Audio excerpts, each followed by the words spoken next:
For the deal LeBron just signed, he took a small pay cut to keep the Lakers off that dreaded second apron. Asked why he did this, LeBron told ESPN, because we are in a relationship, and anybody knows relationships, it's all about committing. It's also about doing things to help both sides. So we've been in a working relationship going on 7 years, so that's what it's about. Rachel, big deal or no big deal, LeBron took less money? No big deal to LeBron because that is couch cushion change for him. So look, there was talk and his camp floated that he was willing to take a much more significant pay cut if the Lakers could get a list of 5 or 6 targets. It is really just sort of a salary cap style move because it is a very big deal to the Lakers. Not a big deal to LeBron, but a big deal to the Lakers because just that, it's not even a full $3 million, 2.7 or whatever it is, keeps them out of the second apron. And I know that, you know, all of the numbers and collective bargaining talk is very boring, but the thing you just need to know about the second apron is that it completely limits your ability to make the team better. That you can't do sign-in trades in the same way. You can't make trades where you aggregate players and their salaries for a big star. It is designed to make it hard, almost impossible, to add another big-time player to your team if you are paying everyone else so much. And there are 4 teams that are in the second apron right now. The Suns, which is part of their roster construction problem. They don't have the ability to do a lot of other things. The Timberwolves, the Celtics, who said we're bringing every back. We don't need to worry about the second apron because we don't need to make big improvements to our team. Selling the team anyway. The Bucks, the Bucks, who obviously maxed out on Damian Lillard and Giannis and made commitments there. So those teams, those 4 teams, are going to be very limited. The Lakers, by not joining that group, gives them the opportunity to make trades before the trade deadline. Now it is going to be interesting to see, because making trades at the trade deadline is not as easy as it used to be. With the play-in tournament, there are more teams who think they're still in it. There are fewer teams who are giving up the top players, as you said. Who's going to trade us for a 20-point-a-game scorer? The teams that have said, oh, okay, we thought it was our year, but it's not. We've had some major injury. We've had whatever. Those teams are the ones who tend to cough up those players on expiring contracts. There are fewer of those teams. So it's a big deal for the Lakers that LeBron kept them out of the second apron, but maybe not as big a deal as it could have been 5 years ago when the trade market was a little different. Yeah, we make it sound like LeBron took an amazing haircut for the Lakers organization. He did the right thing from a business standpoint.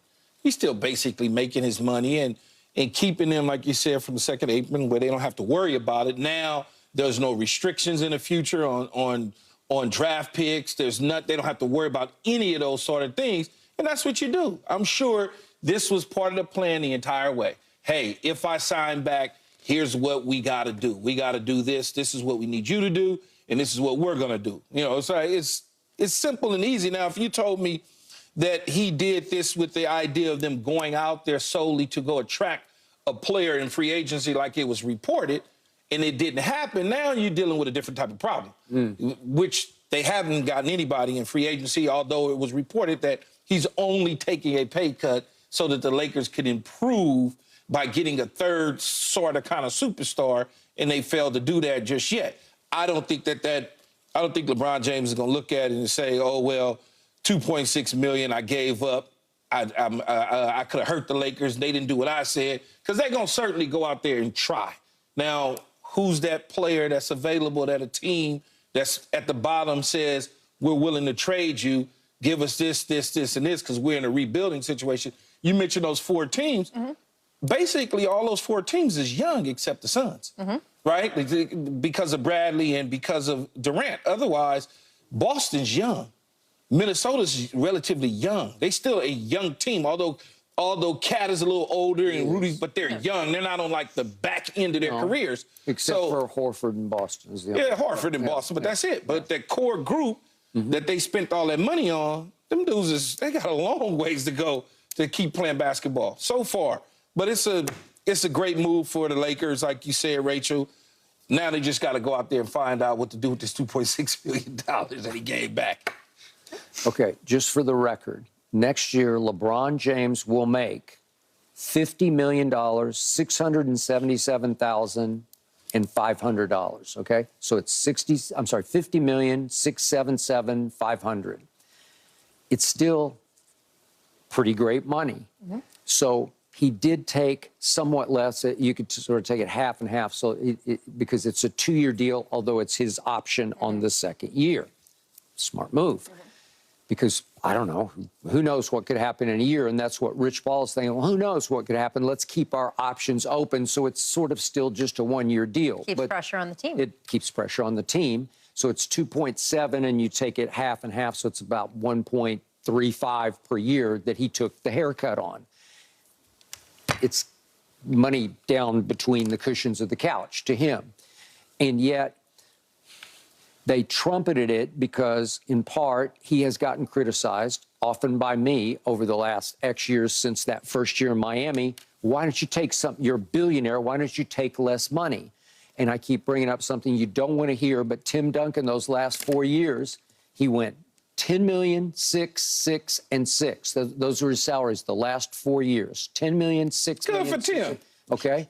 And good for San Antonio, because San Antonio should have won 2 championships and did win 1. Good for Tim. Okay. All right. So LeBron has always been about principle, and I'm sure the Players Association says, take everything you can get because we need that to send that message. Nobody takes less money than what you deserve, what you have earned. Unless maybe you want to try to maximize your chance to win another championship, right? There's not enough money he can give back, though, Skip. There's not enough money he can get. If he said I'm playing for $0, yeah, and I'm gonna do the Rod Dado, I'm gonna coach for $1. People don't have any idea who you just. I know. I'm just. He used to coach baseball at USC for $1. Right. Yeah. But let's get back to LA high school.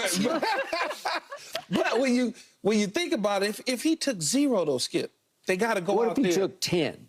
10 minutes. It doesn't. All they needed was a 2.6. He doesn't have to go all the way down.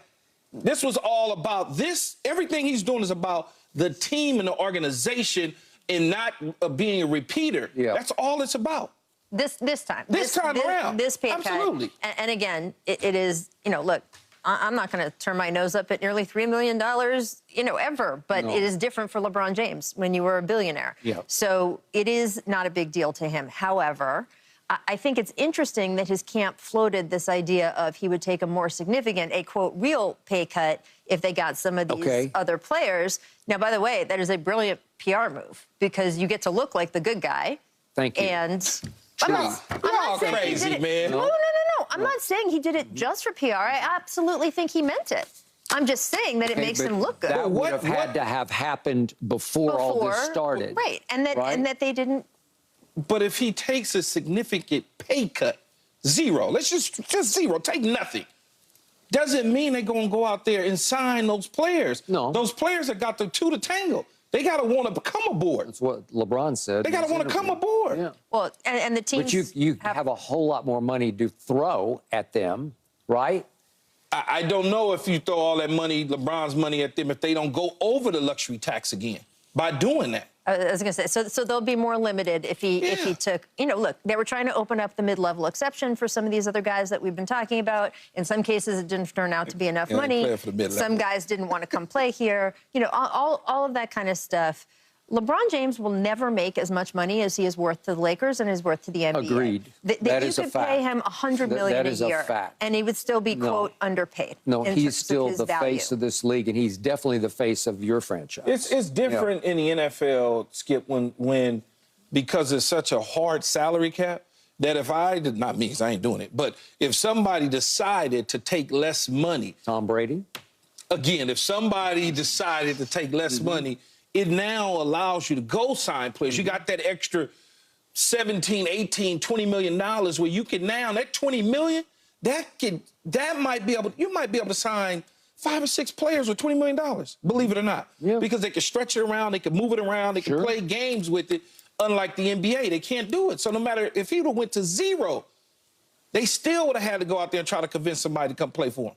Okay, but that's a whole nother issue to convince to come play with LeBron because maybe they don't want to play with LeBron, but it's not. Maybe money would talk in the end.